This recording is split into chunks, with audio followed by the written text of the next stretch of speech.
In this lesson, we will learn about generating electricity. This is chapter 7.3, part 4.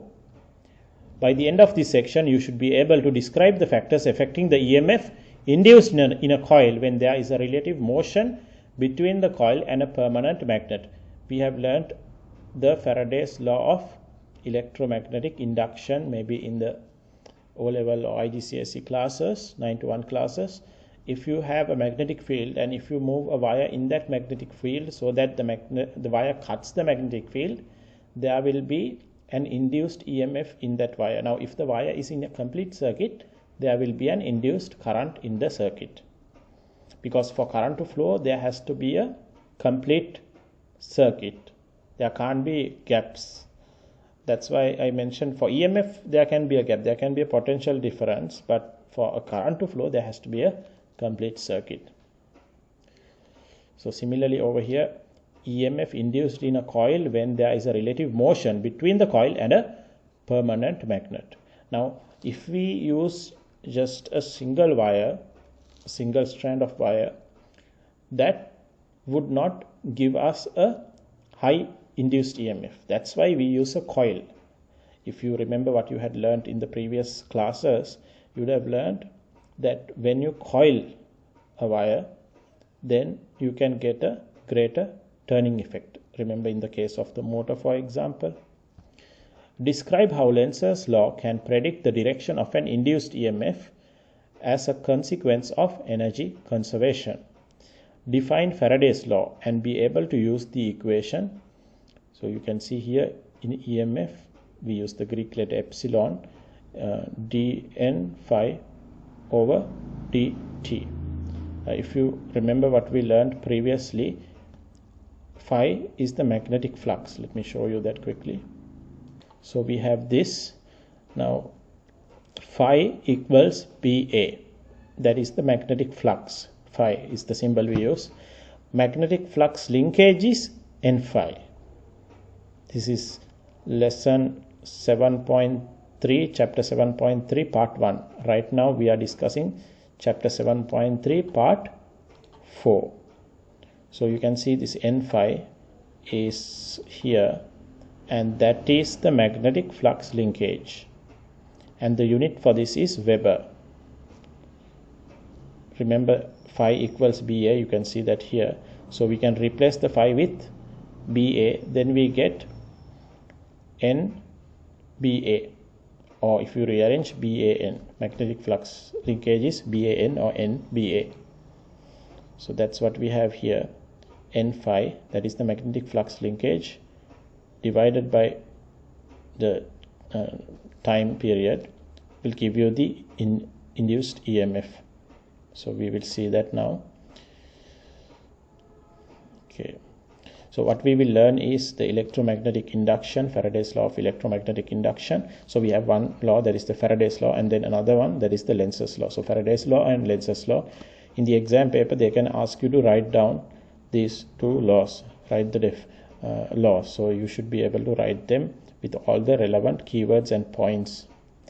And here we can see, after we learn Faraday's law, we will see Lenz's law. And now we have the Fleming's right-hand rule. Previously we saw the Fleming's left-hand rule, that is for the motor. Fleming's right-hand rule is for a dynamo or a generator. In the case of a motor, you already have a current and a magnetic field. As a result, you get a force, because the motor converts electrical energy to kinetic energy, whereas the dynamo or generator converts kinetic energy to electrical energy. So in the case of the Fleming's right-hand rule, which is used for the dynamo or generator, power supply,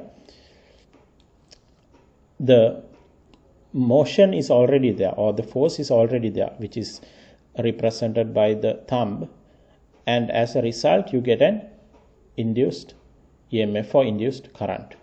So you can think of this as the motion or the force. This is the direction of the magnetic field, and this is the direction of the current or induced EMF. Because why we say induced EMF? Always the current flows from high potential to low potential. So the direction of the induced EMF will be the same as the direction the current flows, because when we say induced EMF, we take it from the point of high potential to the point of low potential. The direction of an induced EMF can be found using Fleming's right-hand rule. This is very similar to the left-hand rule for the motor effect. The reason that the opposite hand is needed is a product of Lenz's law. So we will see what Lenz's law is. You would have seen this in the O-level class also. In that, the induced EMF must be in a direction which opposes the change producing it. Now this is the Lenz's law. Induced EMF is in a direction which opposes the change producing it. We will see the details afterwards. Then you have some questions here, and you can see the definitions are given at the end of each part for each chapter, like you have in the other cases also. Lenz's law is that the direction of an induced EMF is such as to oppose the change creating it. Faraday's law says that induced EMF is proportional to the rate of change of flux linkage. So when we say flux, it is the magnetic flux. Now you can see here, this is the magnetic flux linkage. I showed that earlier. Let me just show it again. So you can see N phi is the flux linkage or magnetic flux linkage. Now D means the difference, so it's the change. So the change in the magnetic flux divided by the time is the rate of change of magnetic flux linkage. Okay, not just magnetic flux, because if you say just magnetic flux, that is phi. So we have to say magnetic flux linkage, or in short, flux linkage. So the change in flux linkage divided by the time is the rate of change of flux linkage, which is the induced EMF, and this is what Faraday's law states. Faraday's law says that induced EMF is proportional to the rate of change of flux linkage. Calculating induced EMF. So, okay, by the way, the equation is here. You can read the definition and look at this to have a better understanding. Now, D you can use, or you can also use delta. The students who are taking mathematics are familiar with the derivative or differentiation. Then when we say d something over dt, that is the gradient of the graph that we are referring to. So if you plot a graph of this versus time, the magnetic flux linkage divided by time, the gradient of that will be the EMF. Now you can okay, so this is something else, and you can, instead of d, you can also write delta. Now let's go through this in detail, just 2 pages. Generating electricity, how we produce electricity.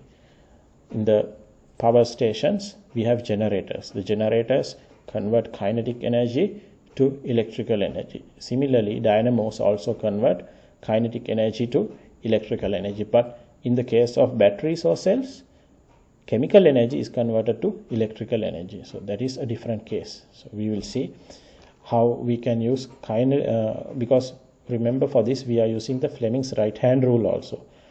In order to do that, we can't use the Fleming's right hand rule for a battery, because battery converts chemical energy to electrical energy. So we don't have direction of motion in the battery, but we have it in the dynamo and the generator. So let's first start with electromagnetic induction. That is where we will see Faraday's law of electromagnetic induction. We have seen that the movement of a charged particle in a magnetic field causes it to feel a force.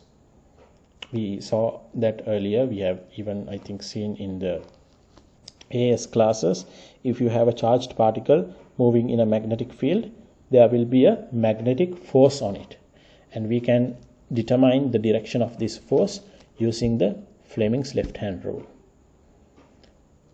So Newton's third law of motion reminds us that this force must have a counterpart that acts equally in the opposite direction. Newton's third law states that for every action there is an equal and opposite reaction. The long version of this Newton's third law is, if object A exerts a force on object B exerts an equal and oppositely directed force on object A.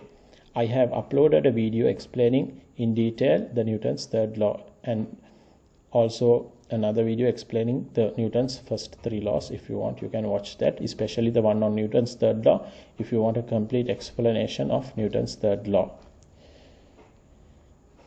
Moreover, this pair of electromagnetic forces is generated whenever there is a relative motion between a charge and a magnetic field. So if you have a wire cutting a magnetic field, or if you have a charged particle moving at an angle to a magnetic field, okay, as long as it's not moving parallel to the magnetic field, there will be a force on it, on that charged particle or on that wire. Thus, a magnetic field moving past a stationary charge will create the same force. So it can even be the wire, or it can the charge, or the other way around. The magnetic field can be moving, the charge or the wire can be stationary, but since there is a relative motion, which one moves, it doesn't matter, there will be a magnetic force as a result. The velocity term in the expression F equals BQV, we have learned this previously. B is the magnetic field strength, also called magnetic flux density. Q is the charge of the charge carrier. Now, if it is an electron, we change this equation to BeV, and V is the speed. The velocity term in the expression, or we can say velocity or we can say speed, because the magnitude of velocity is the speed, actually refers to the relative perpendicular velocity between the magnetic field lines and Q. Also remember that if the movement is not at right angles, this is what I mentioned previously, if it is at an angle, yes, you can. Now we have seen something like this previously. We need to then work out the component of it that is at right angles by including the sine theta term. So then this equation becomes BQ times V sine theta. This will give us the component of the velocity that is perpendicular to the magnetic field. Now if you review what we had learned here, it's something like this. So you can see, if for example this is a separate case, when we started chapter 7.3 part 1 with magnetic fields, we saw this equation, and in this equation also you have the sine theta.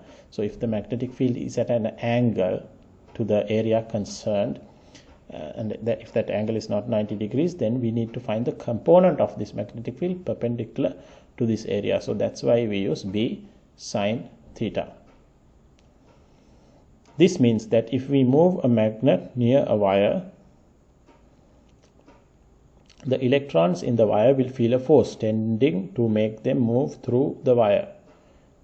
This is an EMF. If the wire is in a complete circuit, now see, this is what I told you in the beginning.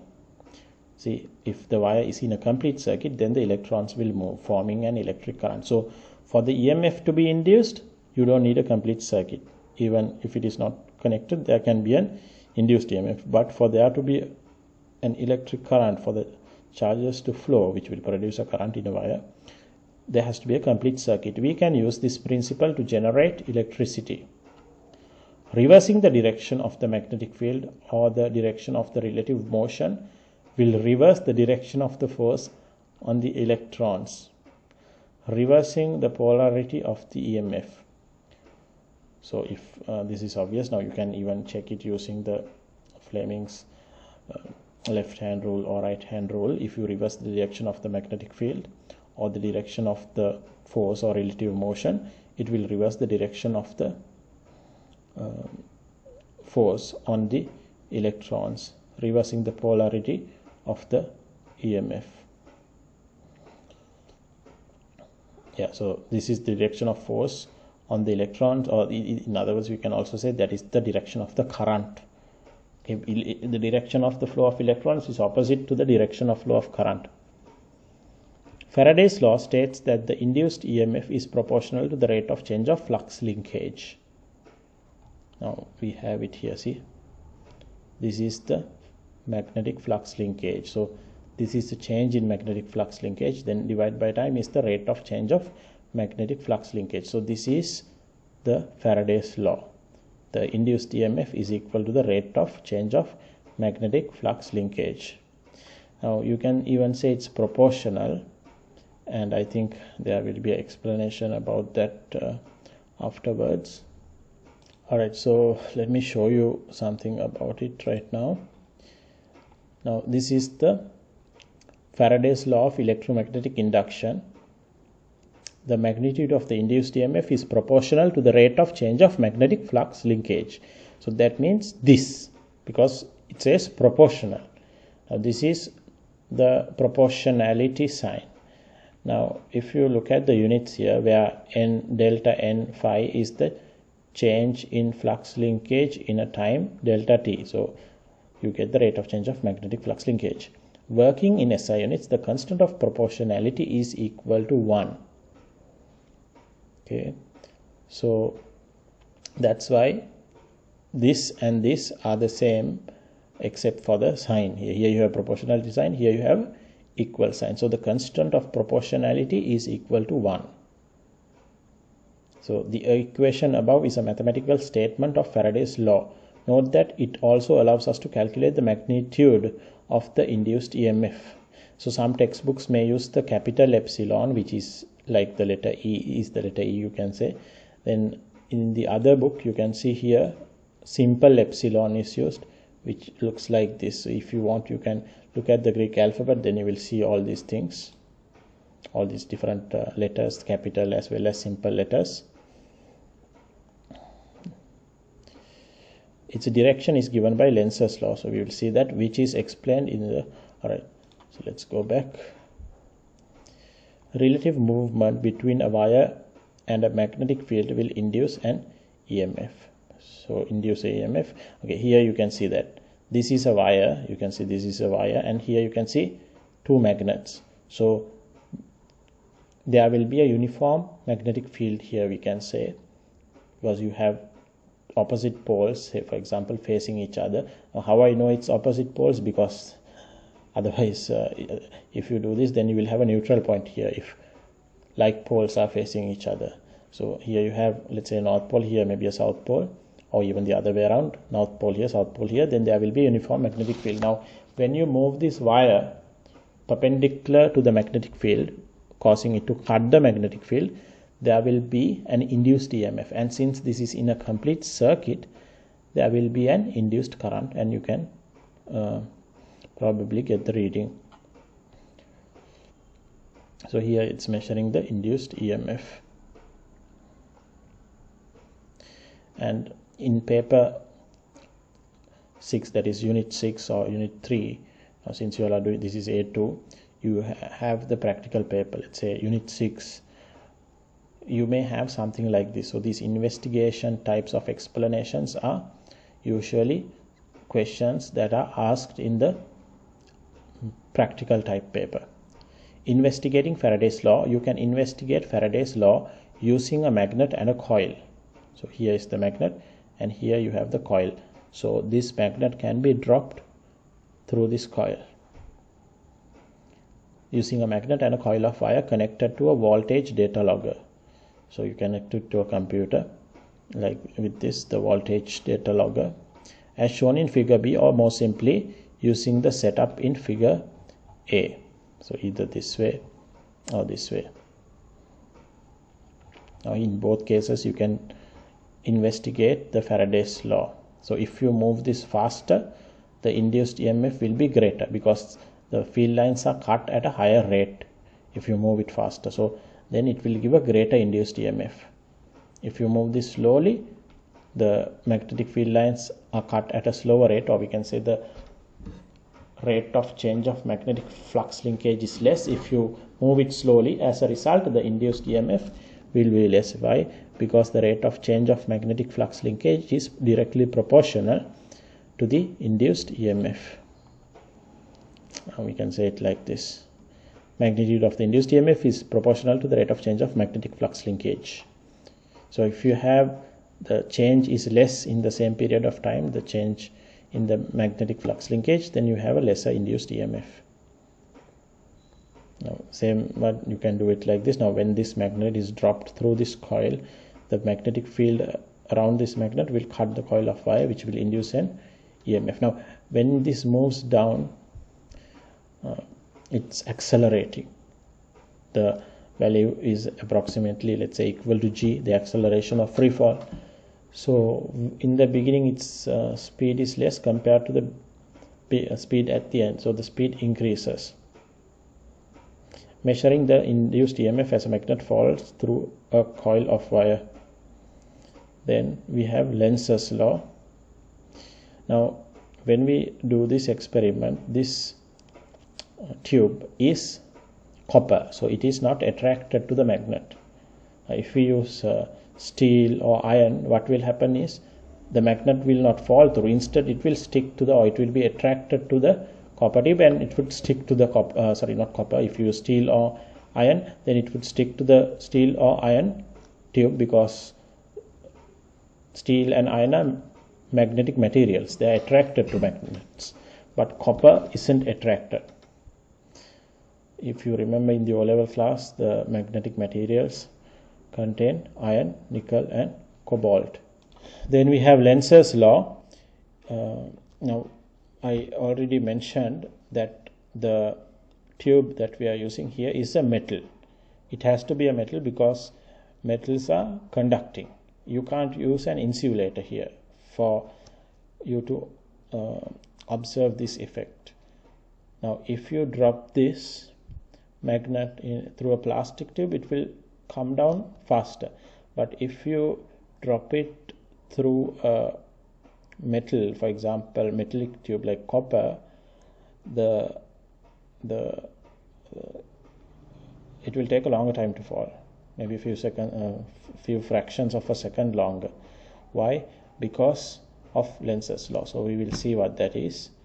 If you drop a magnet down a copper tube, now see, copper, we are not using magnetic material, because if you use steel, iron or something like that, something that is made of a magnetic material, instead of this falling, it will stick to the, it will be attracted to the tube and it will stick there.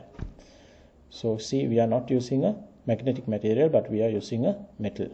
If you drop a magnet down a copper tube, it falls more slowly than if you drop a similarly sized non-magnetic piece of metal through it.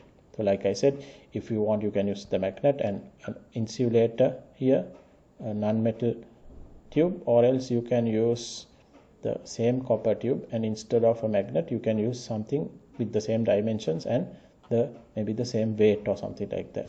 But in both cases that will fall faster. If you drop a similarly sized non-magnetic piece of metal through it, it falls more slowly.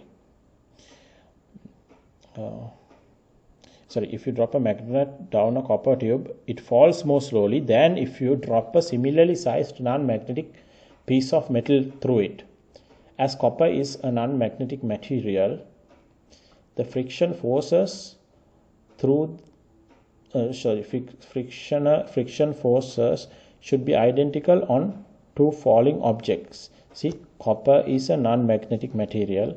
The friction forces should be identical on the two falling objects. This is somewhat bizarre result, is a product of Lenz's law. So copper is a non-magnetic material. The friction forces should be identical on the two falling objects. Now one is the magnet, the other is a similarly sized non-magnetic piece of metal. So the magnet falls slower than the non-magnetic material, and if you consider air resistance here, it will be the same for both falling objects. So why does one take a longer time to fall than the other? Why does the magnet take a longer time to fall compared to the similarly sized non-magnetic piece of metal? The reason is because of Lenz's law. So let's see what that is. Lenz's law slows a magnet falling down a copper tube. Imagine the copper tube is like a series of coils of copper wire all stacked on top of each other. So you can imagine that. As the magnet falls through the tube, it will induce an EMF in each copper circlet. So in each copper circle, you can imagine it's made up of several circles or coils. So in each circlet, EMF will be induced. Now that EMF will try to oppose whatever is happening here. So if this is falling down, it will try to prevent it falling down. So that's what slows it down. compared to the other case if both are just metals.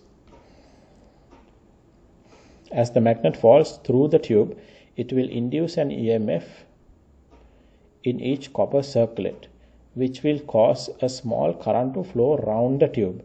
This circling current will then generate an electromagnetic field which will interact with the falling magnet. The direction of this newly created magnetic field will then determine whether it slows up the falling magnet or repels it faster down the tube.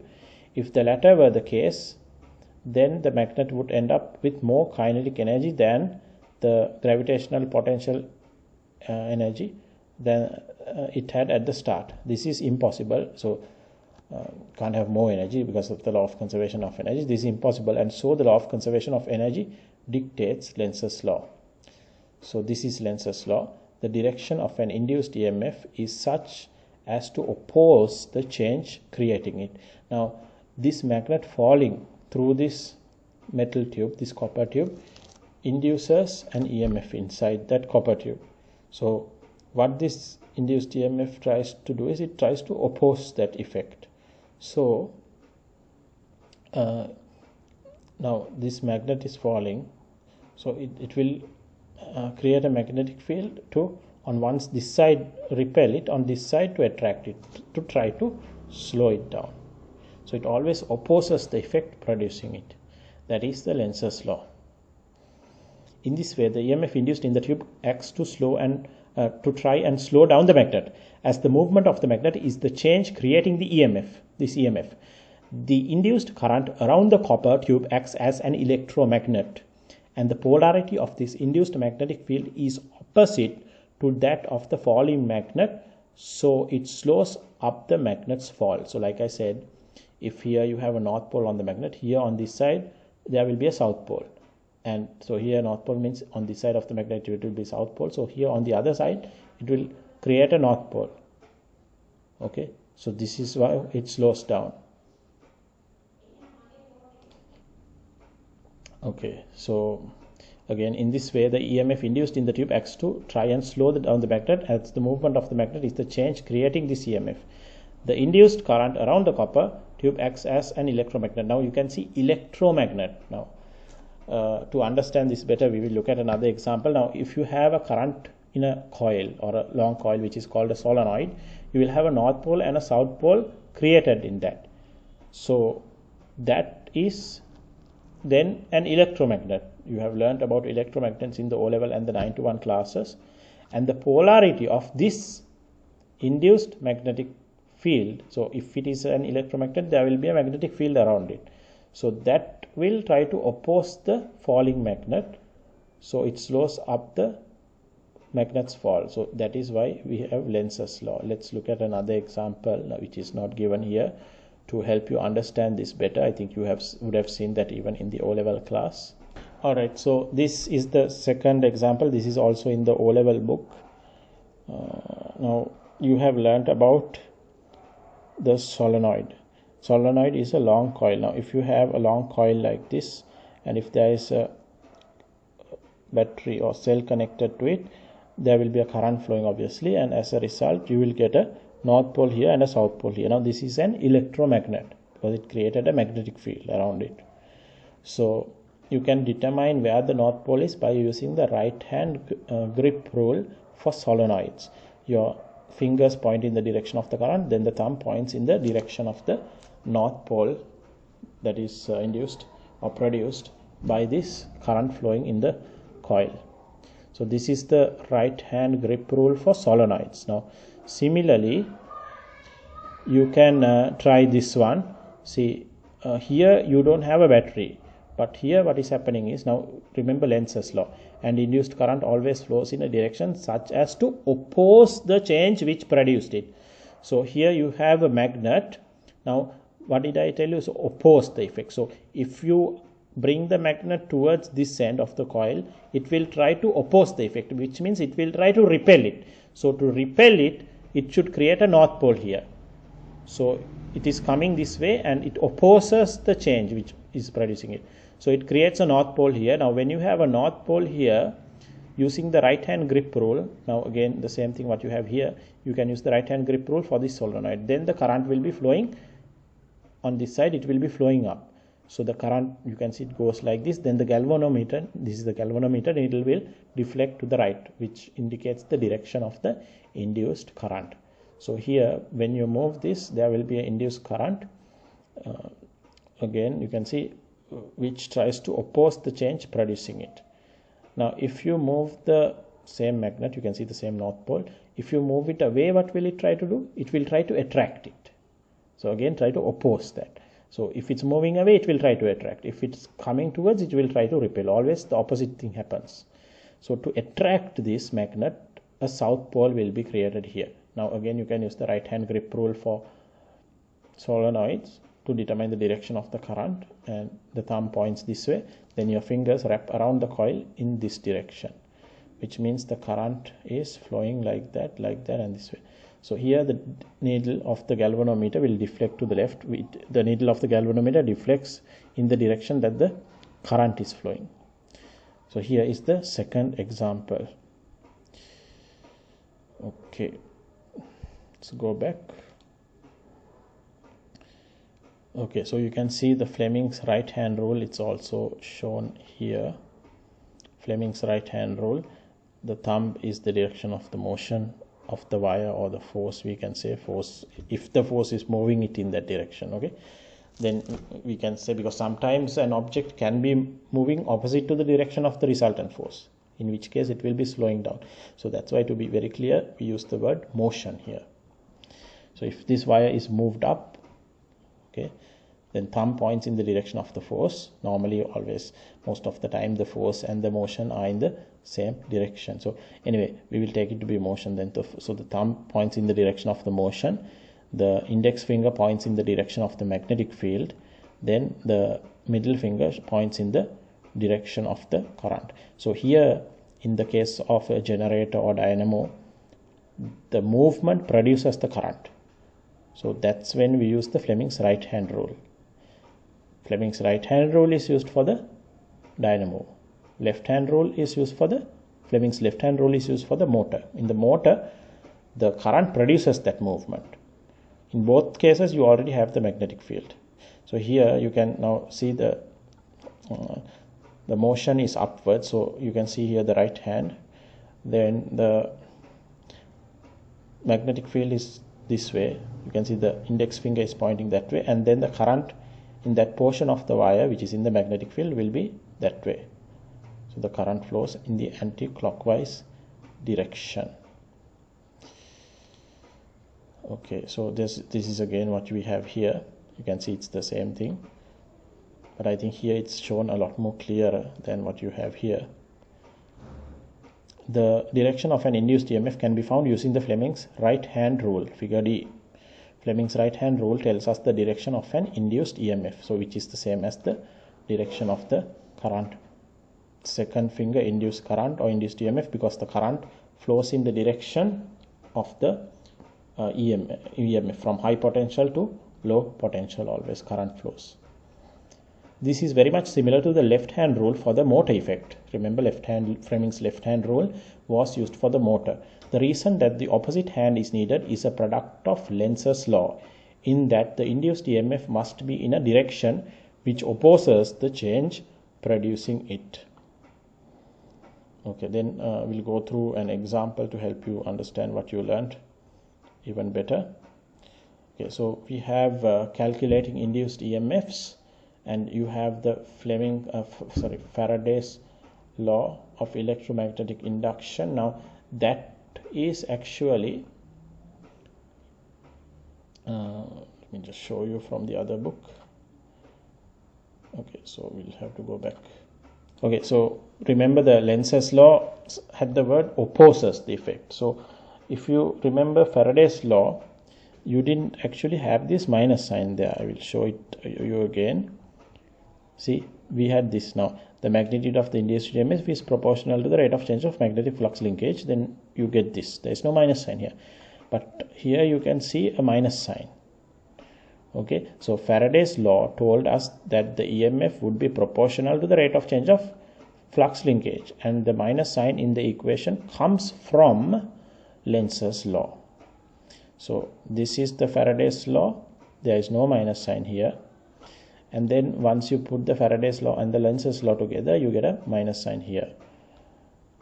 So why the minus sign? Because that Lenz's law said the direction of an induced EMF is such as to oppose the change creating it.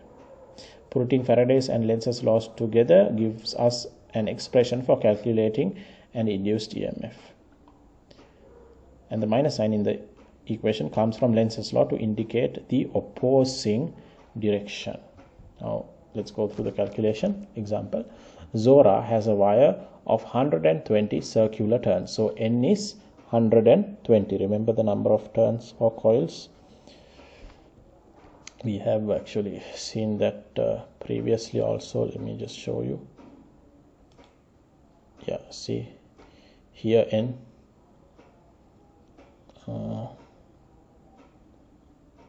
See the amount of, now when we learn magnetic flux linkage, we had this: the amount of magnetic flux interacting with a coil of wire is known as the flux linkage and is simply the product of the number of turns of wire and the flux in that region. Number of turns of the wire, N, or number of coils. So say either way you can say it. So 120 circular turns, which means N is equal to 120. You can write them on a side. You can write capital N equals 120 and the radius is 5. So this way you can find the area. So remember pi r squared, you can write that on a side. You can write the quantities given in the question on a side and do the relevant calculations, and finally you can substitute them into those main equations to get the answer. With a radius of 5 centimeters held in a magnetic field with a strength of 20 millitesla, she removes it from within the magnetic field to a place completely outside the field in 0.02 seconds. What EMF is induced in her coil? Okay, so there is a so we have capital B, which is 20 millitesla. The area, remember, if you look at a coil, it's a circle. So we have the radius of it, and then we can find the area, pi r squared. This is in centimeters, you convert it to meters, and then you get 0.05 because you divide by 100, and finally you get this. Now phi equals BA. Phi equals BA. Then B is 20 millitesla, means 10 to the power minus 3. So you write here in SI units Tesla. Here also it's written in SI units meters. A, you can see we found it here in square meters. And then you get the phi. So phi is the magnetic flux. You see it here, magnetic flux. We learned this in chapter 7.3 part 1 when we learned magnetic fields. Then the magnetic flux linkage. Now this has the unit Weber. Okay, phi. Again, let's look at this. See, unit is WB, Weber. Then magnetic flux linkage, and again you can see it's basically the same unit, again measured in Weber, because number of turns, that turns is not really a unit even though they write it like that over here. So the magnetic flux linkage is N phi. Phi is this, N is 120. This is completely removed in 0.02 seconds. It's in the question. So the time for this change, it goes from this value to 0. So because it is out of the magnetic field then, okay, so B becomes 0, then this whole thing becomes 0. The final answer, the final magnetic flux linkage is 0. So the initial one is this, final one is 0. So it's 0 minus that, then divided by the time for that is 0.02, because delta means change, final minus initial. So final is 0, they haven't written the 0 here, so it's 0 minus the initial value divided by the time. Now this minus sign is there here outside already, so the induced EMF will be 0.94 volts. Okay, so that's the end of that lesson. Make sure you answer all these questions and check the answers at the back of the book. Now, by the way, you can see here, this is also a very important question. This is for that magnet that is dropped through a coil of wire. I think we saw a diagram earlier. See this one. So what happens is, in the beginning, halfway, let's say when the magnet is in the middle of the coil, what happens? The EMF will be 0. The voltage will be 0. Why? Because it is in the middle. And then the poles switch. If you look at it now, in the beginning you have a north pole entering, and then when the magnet is in the middle, the north pole is down, the south pole is up. Then when the magnet passes the middle, now you have the south pole moving down if the north pole end is dropped. So that's why in the beginning it's moving slower compared to the end, because when it falls it accelerates. That's why here the voltage, you can see, if you look at the value here, it's greater than the value there, because when it falls it accelerates, and when it accelerates it's cutting more field lines. More field lines are cut in the same period of time. And why this reverses? Because when it falls, in the beginning you have the north pole, and in the end you have the south pole. In the beginning you have the north pole entering, and in the end you have the south pole leaving. That's why. I think there is explanation for this also in another book. I can show it to you, but we'll just go through this bit first.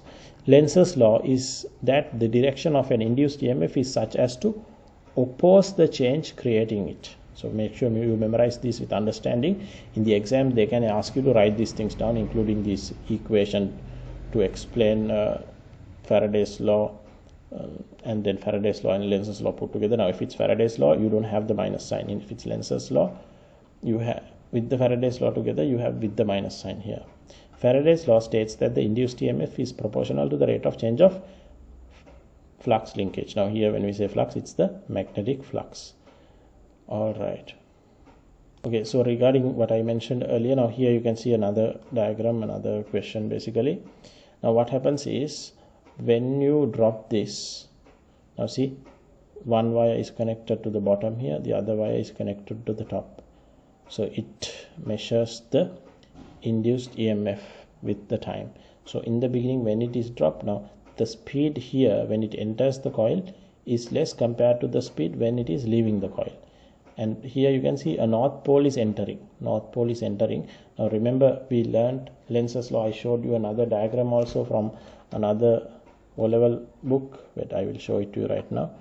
See here, when the north pole is entering, it will create a north pole there to oppose the effect. So if, for example, if the bottom of this magnet is a north pole, then there will be a north pole created here.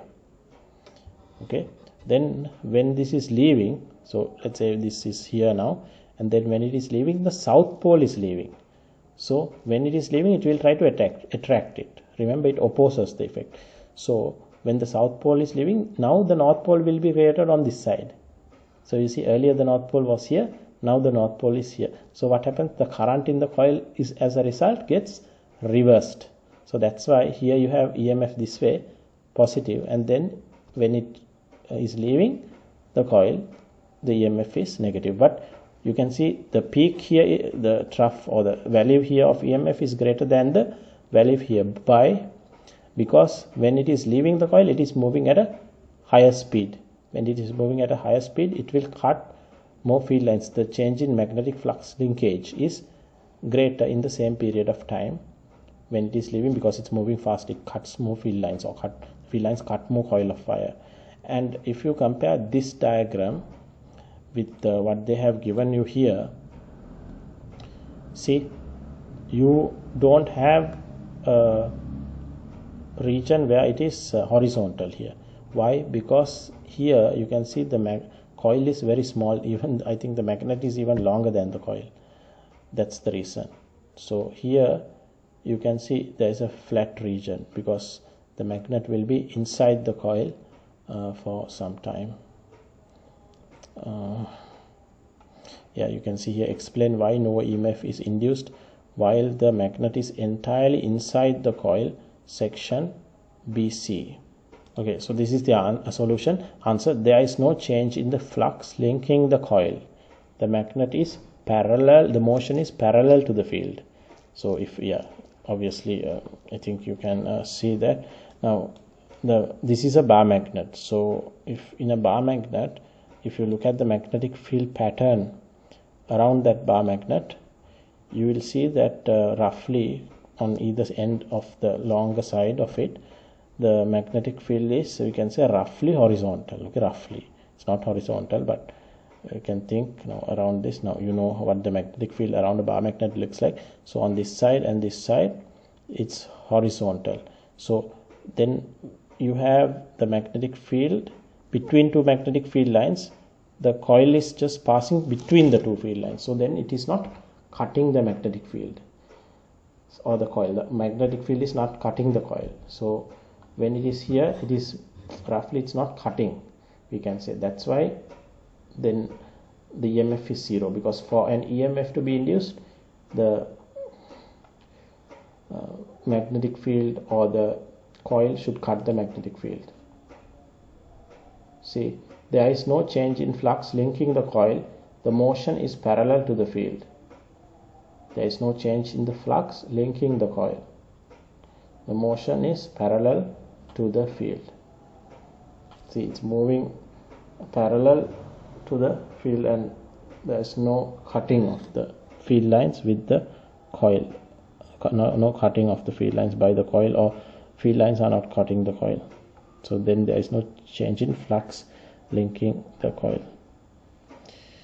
Alright, so that's the end of that lesson. Make sure you study these definitions. In the next lesson, we will see alternating currents.